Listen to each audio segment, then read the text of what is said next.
اگر سارے راستے بند نظر آ رہے ہیں اور قدم تہجد کی طرف جا رہے ہیں تو جان لو تمہارے رب نے تمہیں تہجد کے لیے چن لیا ہے۔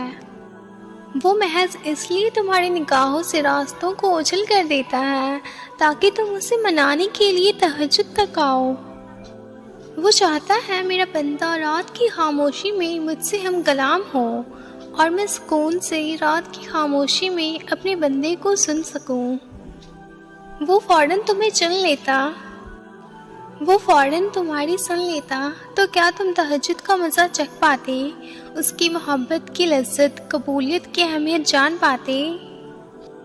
تہجد کا سجدہ ہر کسی کو نصیب نہیں ہوتا۔ تہجد لاڈلی عبادت ہے اور اللہ کے لاڈلوں کو ہی نصیب ہوتی ہے۔ تہجد میں مانگی گئی دعا رد ہو جائے یہ تو سراسر ناممکن بات ہے۔ تم اسے منانے کے لیے اپنی نیند قربان کرو اور وہ نہ مانے یہ تو ناممکن سی بات ہے۔ تہجد کی نماز اللہ نے بنائی ہی قبولیت کے لیے ہے۔ اگر کوئی دعا تمہیں تہجد تک لے گئی ہے تو جان لو تمہاری دعاؤں کی قبولیت ہو چکی ہے۔ جو دعا تم تہجد میں مانگ رہے ہو حقیقت میں تو وہ قبول ہو چکی ہے۔ وہ دیر وقت اس لیے کر رہا ہے تاکہ تمہارا اس سے دعا کا رشتہ برقرار رہ سکے۔ تہجد کی نماز معجزے کا ذریعہ ہے۔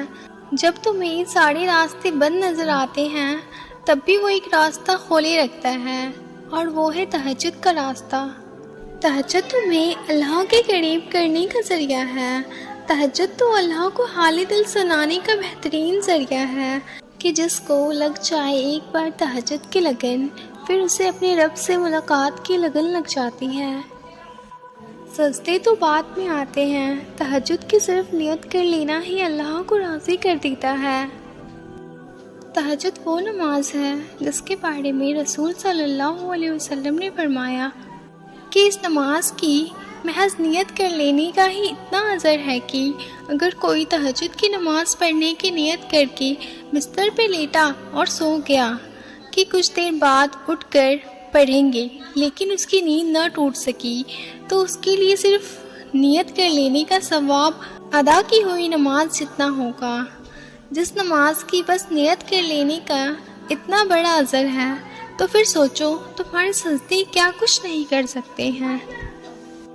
ادھورے قصے تو اللہ نے تہجد کے لیے چھوڑے ہوتے ہیں تاکہ تم آؤ، اسے مناؤ اور اپنی مرادیں پا جاؤ۔ اور جب وقت تہجد اپنی نیند ترک کر کے اللہ سے یہ کہنے کے لیے سجدہ ریز ہو جاتے ہو کہ یا اللہ مجھے آپ سے محبت ہو گئی ہے تو اللہ بھی پلٹ کر فرماتا ہے مجھے تم سے بھی زیادہ تم سے محبت ہے۔ پھر اس کی محبت تمہیں ان ساری دعاؤں کی قبولیت کے طور پر ملتی ہے جن کے بارے میں تم سوچ رہے ہوتے ہو کہ یہ تو کبھی بھی ہونے والا نہیں تھا۔ اللہ کی محبت تمہیں تہجد تک لے آتی ہے اور تہجد تمہیں معجزوں تک۔ تہجد کی دعاؤں کے لیے تو 7 آسمانوں کے پردے اٹھا دیے جاتے ہیں اور پھر اللہ ایسے معجزے کرتا ہے جو نہ کبھی زمین والوں نے دیکھے ہوتے ہیں نہ آسمان والوں نے۔ تہجد کے وہ سسکتے ہوئے سجدے ہی تمہاری دعاؤں کے لیے معجزوں کا ذریعہ بنیں گے جو صرف تمہارے اور اللہ کے درمیان ہیں۔ تہجد بہت گہرا راز ہے اللہ اور اس کے بندے کے لیے، اور شاید اللہ نے اسے راز ہی رکھنا تھا، اسی لیے تہجد کا وقت تب کے لیے منتخب کیا گیا جب ساری کائنات سکون کی نیند سو جاتی ہے، اور پھر اللہ ان سے ملاقات کے لیے پہلے آسمان پر آ جاتا ہے جو اس سمے ملنے کی تڑپ میں نیند توڑ کر آتے ہیں یا جو اس تڑپ کے مارے سو ہی نہیں پاتے۔ ہم اکثر سوچتے ہیں کہ اللہ ہمارے دل میں رہتا ہے تو پھر اس نے یہ کیوں کہا کہ میں رات کے آخری پہر میں آسمان پہ تشریف لاتا ہوں، پھر اپنے بندوں کو آواز لگاتا ہوں کہ کوئی ہے مانگنے والا کہ میں اسے نواز سکوں، ہے کوئی مجھے پکارنے والا کہ میں اس کی پکار کا جواب دے سکوں۔ ایسا اللہ نے اس لیے کہا ہے تم سے تاکہ تم تہجد کی اہمیت جان سکو۔ عموماً تم نماز کے ذریعے اللہ تک جاتے ہو، لیکن تہجد کی نماز وہ واحد نماز ہے جب اللہ خود تم سے ملنے کے لیے آتا ہے۔ تو پھر سوچو، اللہ نے بے وجہ تھوڑی نہ تمہیں ملاقات کے لیے چنا ہوگا۔ کوئی تو بات ہے تم میں ایسی جو صرف تمہاری آواز سننے کے لیے دونوں جہانوں کو خاموش کر دیتا ہے، تاکہ جب تم رو تو تمہاری بے بسی کو کوئی نہ دیکھ سکے، تاکہ جب تم گڑ گڑاؤ تو تمہارے درد کا پردہ رہ سکے۔ وہ اپنے بندوں کی بے پردگی نہیں ہونے دیتا، وہ اپنے بندوں کی خودداری کو ہمیشہ قائم رکھتا ہے۔ تبھی اس نے تہجد جیسی نماز بنائی اور رات کی دیرکیوں میں اس کا وقت رکھ دیا۔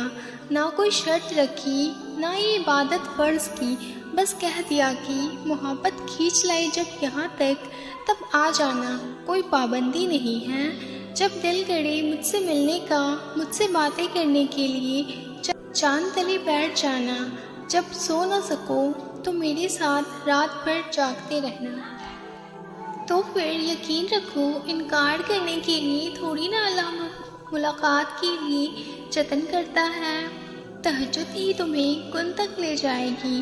وہ سجدے جو راز ہیں صرف تمہارے اور اللہ کے درمیان، انہی سجدوں سے ایسے معجزے ہوں گے کہ دنیا دیکھتی رہ جائے گی۔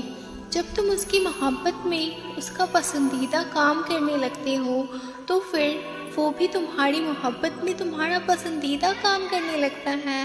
بے شک وہ بار بار رحم کرنے والا ہے اور بار بار اپنی قدرتوں کے جلوے دکھانے والا ہے۔ تہجد اللہ کی محبوب نماز ہے، تو پھر سوچو جنہیں اللہ توفیق دیتا ہے انہیں وہ کتنا محبوب رکھتا ہوگا۔ تہجد کی دعائیں معجزے کے اتنے ہی قریب ہوتی ہے جتنا اس وقت اللہ تم سے قریب ہوتا ہے۔ اور تمہیں معلوم ہے اللہ اس وقت تمہارے کتنے قریب ہوتا ہے؟ اللہ پاک تم سے اس وقت اتنا قریب رہتا ہے کہ کسی تیسرے کے آنے کی کوئی بھی گنجائش نہیں رہتی ہے۔ اتنا قریب کہ نہ آسمان والے تمہیں اللہ سے جدا کر سکتے ہیں اور نہ ہی زمین والی۔ اس لمحے اللہ نصیب سے بھی بولنے کا نصیب چھین لیتا ہے۔ اس لمحے اللہ نصیب سے بھی بولنے کا اختیار چھین لیتا ہے۔ پھر اللہ سب کو خاموش کروا کے تمہاری طرف متوجہ ہوتا ہے، اور متوجہ ہوتے ہوئے وہ یہ نہیں دیکھتا کہ اس کے پاس تم کیوں آئے ہو، وہ بس یہ دیکھتا ہے کہ تم اس کے پاس آئے ہو۔ پھر وہ کہتا ہے، اے میرے بندے فریاد کرو، کیا چاہتے ہو، مجھ سے مانگو کہ میں تمہیں نواز دوں۔ بس پھر وہ ایسے دعائیں قبول کر لیتا ہے کہ دعائیں بھی حیران رہ جاتی ہے۔ پھر وہ وہاں سے بھی مدد بھیجتا ہے جہاں التجا بھی نہیں کی جا سکتی۔ پھر وہ تمہاری چاہت کو ایسے تمہارے نصیب کا حصہ بنا دیتا ہے جیسے یہ تمہارے نصیب سے جدا کبھی ہوئی ہی نہ تھی۔